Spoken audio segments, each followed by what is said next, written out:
చెప్పండి పెద్ద మనిషి, ఎందుకు మరి డంపింగ్ యార్డ్ వద్దనుకుంటున్నారు మీరు? డంపింగ్ యార్డ్ ఎందుకు అంటే దాని వలన వాతావరణ కాలుష్యం అవుతుంది, పశుపక్ష్యాదులు కూడా పోతాయి. మళ్ళీ రాను రాను పంటలు పనికి రాకుండా పోతాయి. మాకు కూరగాయలు పండించేది ఊరు మాది. ఆ కూరగాయలు మంచి మంచి కూరగాయలు పండించి మేము అక్కడ హైదరాబాద్కి పంపిస్తాము. దాని వలన మంచి సన్న బియ్యం కూడా పంట చేసి పంపిస్తాము. పాల దందా కూడా ఉంది మన దగ్గర. అయితే ఈ డంపింగ్ యార్డ్ వలన ఏమైపోతుంది అంటే దాని వ్యర్థాలు అవన్నీ భూమిలోకి పోతాయి. దాని వ్యర్థాల వలన వాతావరణం కాలుష్యం అయితే భూగర్భ జలాలు కూడా అంత మొత్తం కెమికల్ అయిపోతుంది. నోట్లో తాగడానికి పనికిరావు, ముఖం కడుక్కోవడానికి కూడా పనికిరావు. మరి రేవంత్ రెడ్డి సర్కార్ ఇంత మంచి గ్రామాలకు, ఇంత మంచి వెజిటేబుల్ కూరగాయలు పండించే గ్రామాలపైన కన్నెందుకు వేయడం అనేది జరిగింది ప్రభుత్వం? అది ఆ రేవంత్ రెడ్డి గారికి మేము ఈ రోజుకు 16 రోజులైతుంది ధర్నా చేయబట్టి ఈ సమాచారం ఆయనకు తెలుస్తుందో లేదో తెలియదు. కాబట్టి మా గ్రామంలో ఉన్న యువతీ యువకులంతా ఇప్పుడు సంగారెడ్డి కలెక్టరేట్కు పోయినరు. మా సమస్యలన్నీ ఆయనకు కలెక్టర్ గారికి, రాజు అంటే కలెక్టర్, జిల్లాకు కలెక్టరే కదా, ఆయనకు విన్నవించాలా. ఇటువంటి మా బతుకులన్నీ పాడైపోతాయి, మేము కూడా వలస పోవాల్సి వస్తుంది ఊరు విడిచిపెట్టి. దయచేసి మా పేదల బతుకులు మీరు ఆగం కాకుండా మనం కాపాడాలని కోరుతున్నాం. ఇప్పటికి కూడా మా గూడెం మైపాల్ రెడ్డి ఎమ్మెల్యే మనకి ఇక్కడ పటాన్చెరు, ఆయన కూడా రాలేదు. ఏ రాజకీయ నాయకుడు ఎవరు రాలేదు. మొన్న హరీష్ రావు వామపక్షాల వాళ్ళు వచ్చిరు అని చెప్పేసి అంటున్నారు, ఇది వాస్తవమేనా? వామపక్ష వాళ్ళు వచ్చారు, వాళ్ళు కూడా మాకు మద్దతు ఇస్తున్నారు. భారత కమ్యూనిస్ట్ పార్టీ ఇప్పుడు వాళ్ళు కూడా ఈ రోజు సంగారెడ్డి పోయినరు. ఇక మిగతా ఏ పార్టీలు ఎవరూ రాలేదు. మన 16 రోజులు అవుతున్నా కానీ మరి ఆ అమ్మలక్కలు వాళ్ళు పాపము చిన్నపిల్ల తల్లులు మొత్తం నిండా ఉండి ఇవాళ సంగారెడ్డి పోయినరు యువకులు. అయితే ఆ పెద్ద మనుషులు ఉన్నారు, ఇగో దీక్షలో కూర్చున్నారు. వీళ్ళంతా మా యొక్క గోడు ఎవరు ఉంటారు మీడియా ద్వారా మీరే తెలియజేయాలంటే ఇక మీరే మాకు అది చెప్పండి. కాదు కూడదని ప్రభుత్వము ఇదే మొండి వైఖరి రేవంత్ రెడ్డి సర్కార్ వేస్తే మీ గ్రామస్తులు మరి ఏ విధంగా పోతారు ముందు ప్రభుత్వం పైకి? ఏ విధంగా వస్తుంది సార్? ఇప్పుడు అసలు వాళ్ళకి తెలిస్తే కదా సార్, వాళ్ళకు రేవంత్ రెడ్డి గారు తెలిస్తే కదా. ఇప్పుడు రాజకీయ నాయకులు నీలం మధు, కాటా శ్రీనివాస్ గారు అందరు ఉన్నారు, ఒక్కరు కూడా ఈ టెంకాల వచ్చి తెలుసుకోలేదు. మా బాధలు తెలుసుకుంటారు. ఎవరు చెప్పుకోవాలి సార్? తెలిసిన వాళ్ళు కూడా ఈ ఛానల్ బంద్ చేస్తున్నారు. ఎక్కడ ఏ ఛానల్ కూడా మాట్లాడగా ఛానల్ చూపిస్తలేరు, చెప్తలేరు, దాటలేదు అవతలకి. ఏం చేస్తారు సార్? ఇప్పుడు మొత్తం నాశనం అయిపోతుంది మా నల్లవల్లి గ్రామము. మొత్తం పశువులు, గోదవులు అన్ని జలాన్ని లేవు. ఇప్పుడు పిట్టే జల అంతా సర్వనాశనం. మీ ఊళ్ళో జనాభా ఎంత ఉంటారు? ఎక్కువైనా 25 ఓటు, 20,000 దాకా ఓటు ఉన్నది.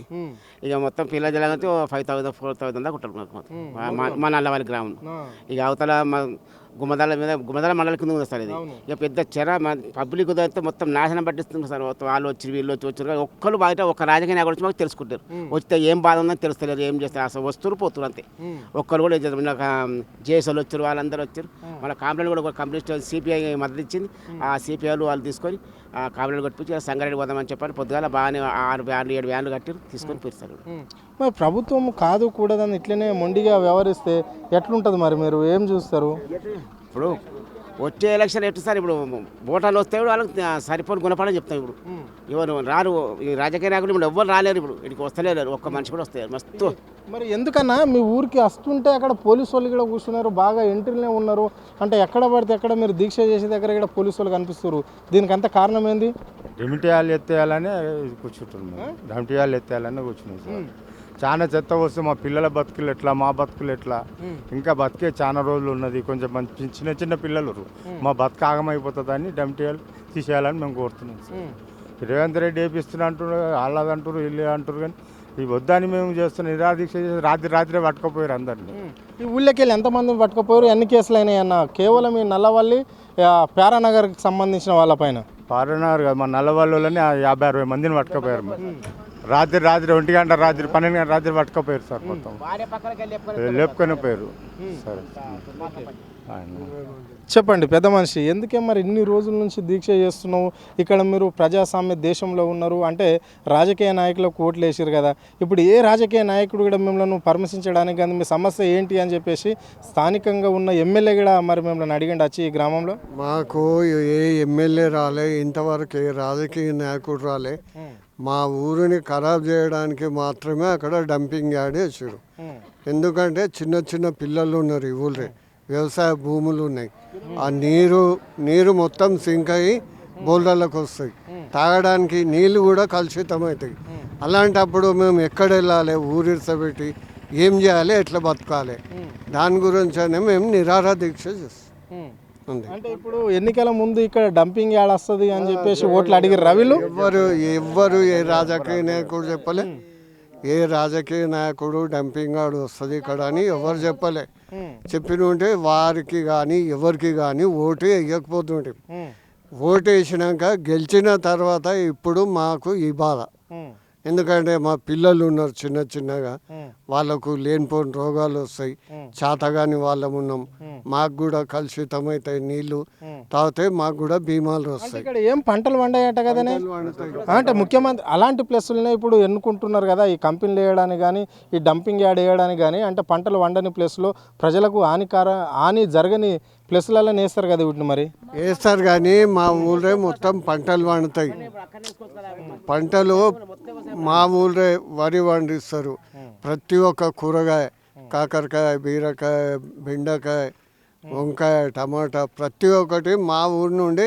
ఒకప్పుడు సిటీలో నల్లవల్లి కూరగాయ అంటే హైలైట్ అయింది. రాణిగంజ్ కానీ మూసాపేట కానీ ఎక్కడైనా నల్లవల్లే ఫస్ట్, మెదక్ కూడా. ఆ టైంలో మేము చిన్నగా ఉన్న టైంలో అప్పటి సంది మా ఊరి పంటలు అంటే ఎంతో అది. అంటే మరి ఇప్పుడు ఫారెస్ట్లో పెడితే మరి మీకేం ఇబ్బంది అవుతుంది? ఫారెస్ట్లో పెడితే మాకేం ఇబ్బంది కాదు. ఇప్పుడు దగ్గర ఉంది కదా, ఇప్పుడు ఒక 2 కిలోమీటర్లు కూడా లేదు. మాకు భూమిలో నీరు సింకై కలుషితమైతే తాగితే మేము ఎట్లా, మా పరిస్థితి ఏంది అని మేము ఈ ధర్నా చేస్తున్నాం. చెప్పు లచ్చవా, ఏంది మరి కథ ఇది? మాదేం కథ, మా గొడ్డు అక్కడనే నీళ్ళు తాగేది. ఎండాకాలం అప్పుడు మేము కూడా అక్కడనే తాగేది. ఇప్పుడు బోర్ వేసుకునేపటికే ఇప్పుడు బోర్ కడ తాగుతున్నాం. కానీ రేపు అక్కడ అది అయితే మా బోర్ కూడా నీళ్ళు తాగకుండా అవుతుంది. మేము పంట పండించుకొని అన్నం తినకుండా కూడా అవుతుంది. మరి మా బతుకు తీరు ఎట్లా ఇక్కడికి వెళ్ళి మీకు పైసలు ఇస్తారు, ఊరుని కాల్ చేయమంటారు? ఊరిడిచిపెట్టిపోవన్నా, ఇక ఊరిడిచిపెట్టిపోవన్నా, అంతేనా? ఊరిడిచిపెట్టిపోవన్నా. ఎందుకు పోతాం ఊరిడిచిపెట్టి? వాళ్ళేమో చెత్త గట్టిపోస్తారు, మమ్మల్ని ఏమో ఊరిడిచిపెట్టి పొమ్మంటారు. మా పిల్ల జల్లా గోదా అన్ని ఉన్నాయి, మేము ఎట్లా పోతాము? పోము. ప్రభుత్వంతో కొట్లాడతాం.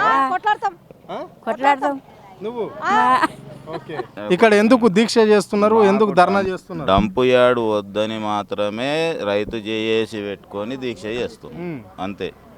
డంపు యార్డ్ వద్దు, మేము ఇయ్యలేం పర్మిషన్. మాకు ఈడ గ్రామ సేకరణ జరగలే, ఎవరు సంతకాలు పెట్టలేదు, ఎక్కడ ఏ ఊర్లో కూడా తీర్మానం చేయలేదు. మాకు ఒక గుమ్మడల్లో 10 పంచాయతీలు ఉన్నాయి. ఒక పంచాయతీ పెట్టినా, ఒకవేళ సంతకం పెట్టినా, దొంగతనంగా సంతకం పెట్టినా 9 అయితే పెట్టలేవు. మాకు వద్దు, మేము పల్లెటూరులో బతుకుతున్నాం. పల్లెటూళ్ళలో మాకు పంటలు మంచిగా పండుతున్నాయి. ఇయ్యాల కాకపోతే ఈ రోజు వర్షం పడకపోతే రేపు పడుతుంది అని ఆశతోటి బతుకుతున్నాం. మాకు ఇలాంటి డంప్ యార్డ్లు వద్దు. రేవంత్ రెడ్డి గారికి నేనేం చెప్తున్నా, ఆయన ఏది రుణమాఫీ చేసిండు అన్నాడు, 40% కాలేదు. కరెంటు బిల్లు మాఫీ చేసిండు అన్నాడు, 20% కాలేదు. ఇప్పుడు నేను కూడా కడుతున్నా, నెలకు 300 బిల్లు కడుతున్నా. సన్న బియ్యం ఇస్తా అన్నాడు, అవి లేవు, ప్రతిదీ లేదు. మళ్ళొకసారి రేవంత్ రెడ్డి గారు ఎప్పుడు వస్తారో తెలియదు, కానీ ఇక్కడికైతే రారు. వస్తే ఒకవేళ ప్రజల ఆగ్రహాన్ని చవి చూస్తాడు, అంతే. 6 గ్యారెంటీలు అమలు అవుతున్నాయి కదా, ఒక్కటి కూడా కాలే చెప్పండి. ఒకటి బస్సులు తప్ప వేరే 6 గ్యారెంటీల్లో ఎక్కడ అమలైనాయి, ఎక్కడ కాలేవు. ఇప్పుడు ఈ తాతలకు అందరికి పెన్షన్ వస్తుంది. పెన్షన్ అది కేసీఆర్ ఇచ్చిందే, అది కేసీఆర్ జమానాలు ఇచ్చిందే. ఈయన పెంచిందేమీ లేదు, కొత్తగా పెంచింది లేదు. ఇప్పుడు టైంకు ఇస్తుండా 28 తారీఖు ఇస్తున్నారు, 25 తారీఖు ఇస్తున్నారు. అవునా? అడగండి, 28 తారీఖు ఇస్తున్నారు, 5 తారీఖో 4 తారీఖో ఇస్తలేదు. రైతు భరోసా పైసలు పడ్డాయా? రైతు భరోసా పైసలు అందరికి పడలేదు, ఎవరికో కొందరు పడ్డాయి. అది 10 మందికి పడ్డాయి. ఈ నెల వల్ల ఇప్పుడు 10 మందికి పడవచ్చు, 10% మందికి. అందరికైతే లేవు, 10% మందికి పడవచ్చు. పడితే ఒకవేళ ఎకరా అన్నాడు కాబట్టి ఆ ఎకరా వాళ్ళకు పడవచ్చు, అందరికైతే వాళ్ళు లేవు. ఈ ప్రజల పాలన అంటుండు రేవంత్ రెడ్డి, ప్రజల పాలన అంటుండు. ఏం పాలన చేస్తుండు?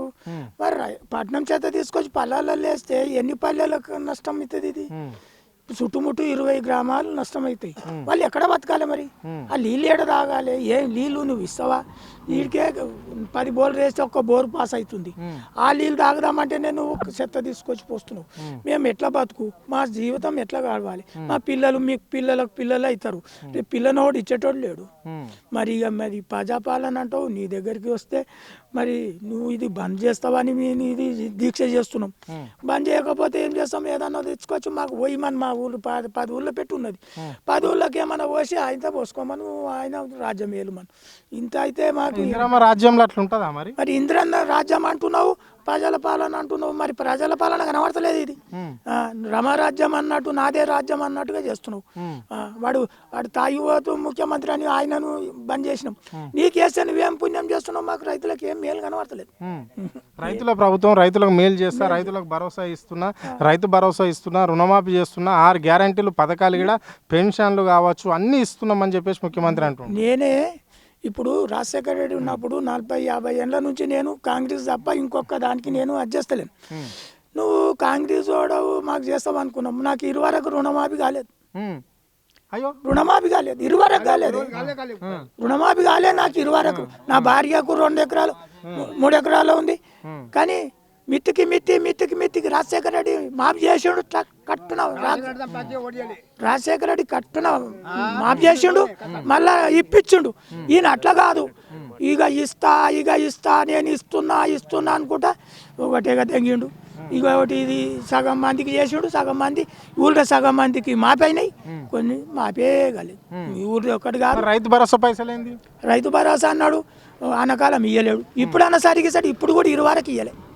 20 వరకు లేవు మాకు. మరి 6 గ్యారంటీల ముచ్చటేమది? 6 గ్యారెంటీలు కూడా సగమే. ఇప్పుడు సగం మందికి కరెంటు ఈ ఉచిత కరెంట్ అన్నావు 200 యూనిట్లు.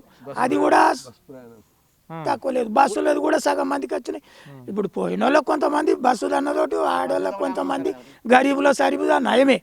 కానీ ఇది ఏంది రైతు 2500 ఇస్తాడు ఇంట్లో మహిళలకు. లేదు ఒక్కరికి ఇచ్చిన చూపి. కాంగ్రెస్ ప్రభుత్వం మాటిస్తే మాట మీద ఉండేది అని చెప్పేసి 10 సార్లు చెప్పిండు ముఖ్యమంత్రి. మరి ఇప్పటికీ 14 నెలలు 15 నెలలకు దగ్గరికి వస్తుంది. దీన్ని ఎట్లా చూడాలి? ఏం చూడాలి? నువ్వు అన్నది ఒకటి చేసేది ఒకటి, ఆయన అనేది ఒకటి చేసేది ఒకటి. మరి ఎక్కడ పోతున్నాయి పైసలు? మరి ఏం చేస్తున్నావు? మాకు ఇస్తున్నావని అంటున్నావు కానీ వచ్చులేదు. పెద్ద మనిషి, నువ్వు చాలా మంది ముఖ్యమంత్రులను చూసినవే. ఇటువంటి ముఖ్యమంత్రులను మీరు చూసిరా ఎప్పుడన్నా? చూడలే. ఈ ముఖ్యమంత్రి చెప్పుడు ఒకటి చేసుడు ఒకటి. అంతేనా? చెప్పుడు ఒకటి చేసుడు ఒకటి. ఊళ్ళో మాట ఇచ్చి మాట తప్పిన వాళ్ళని ఏమంటారు? ఇక అది ఇప్పుడు చూస్తారు, మళ్ళీ ఒక పారి పాతాల లోకం దొక్కుతారు. ఊకుంటారా? ఎవడు ఊకోరు. ఈ ముఖ్యమంత్రిని ఏమనాలి అంటే ఇక ఏమంటాం? ఇప్పుడు గద్దె మీద ఉన్నాడు, ఏమన్నా అంటే మారుతూ మాట్లాడు. కాల్ చేయమంటే కాల్ చేస్తాడు. ఇప్పుడు ఈ ఊరు వాని చేతుల ఉన్నాం.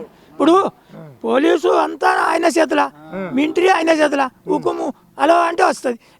మేము పోతే అరే కాల్చి పారేస్తాడే కూడా ఊకుంటాం, కాల్ చేయమంటాం. కానీ పానాలు ఆయన ఇస్తాం, కానీ మేము దంపేడే అయ్యనేం.